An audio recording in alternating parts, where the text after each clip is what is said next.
मछलियों के बारे में हमने हमेशा सुना है। मछलियों की अगर बात करें तो मछलियाँ जो है वो 3 प्रकार की होती है। शार्क होती है, रेज होती है और व्हेल होती है।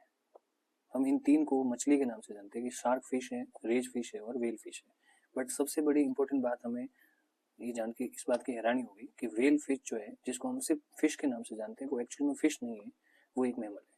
साइंस के हिसाब से देखा जाए तो इसको हम मछली नहीं कहते, इसको मैमल्स कहते हैं। मैमल्स का मतलब इनकी बॉडी में ह्यूमन की तरह या एनिमल गाय भैंसों की तरह इनके अंदर मेमोरी ग्लैंड्स होती है, स्तन ग्रंथियां होती है, जो अपने बच्चों को मिल्क फीड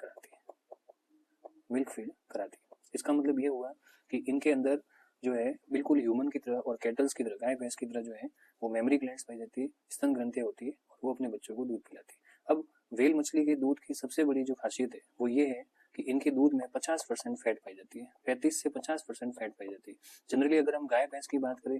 तो गाय भैंस के जो मिल्क होता है उसमें करीबन 10% फैट होती है, या अगर ह्यूमन के बात करें तो ह्यूमन के भी मिल्क में करीबन जो है 1 से 2% फैट हो सकती है, लेकिन इनके दूध के अंदर 50% फैट होती है। एंड यही कारण है कि इनका जो दूध है वो पानी के अंदर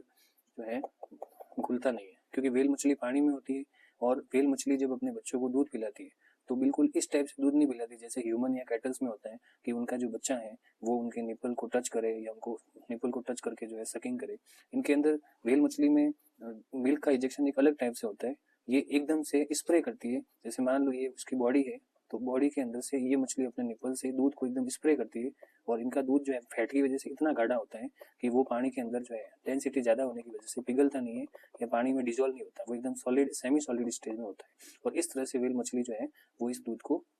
बच्चों को देते हैं। अब सबसे बड़ी बात है कि अभी मैंने बताया कि व्हेल मछली एक मैमल्स है, तो इसका मतलब मैमल्स होने की वजह से इनकी बॉडी में गलफड़े भी नहीं होते और गलफड़े की बजाय इनके अंदर बिल्कुल ह्यूमन की तरह लंग्स होते हैं, फेफड़े होते हैं।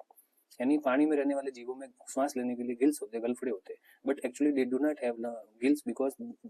Whale fish are categorise in mammals. और लंग्स होने की वजह से वो बिल्कुल ऐसे ही श्वास लेती है जैसे ह्यूमन लेता है। वो जो है भले ही पानी के अंदर रहती है लेकिन जब भी उसको श्वास लेना होता है तो वो पानी से ऊपर एकदम जंप करके ऊपर आती है और बाहर से बहुत सारी हवा जो है वो एक साथ भरती है और उसके बाद में वापस पानी में चली जाती है। और जब वो गैस छोड़ती है, CO2 छोड़ती है, तो वो एकदम से स्प्रे करती है, यानी उनके अंदर से जो है वो जब जैसे उनको गैस को छोड़ना है, ऑक्सीजन को CO2 को फ्री करना है, तो वो बिल्कुल पानी से बाहर आएगी और उसके बाद में उसको स्प्रे करेगी। इसका मतलब ये है कि इनको अगर श्वास लेना है तो भले ही व्हेल मछली पानी में रहती है पर श्वास लेने के लिए उसको हमेशा जो है पानी से बाहर हवा के अंदर कांटेक्ट में आना पड़ता है।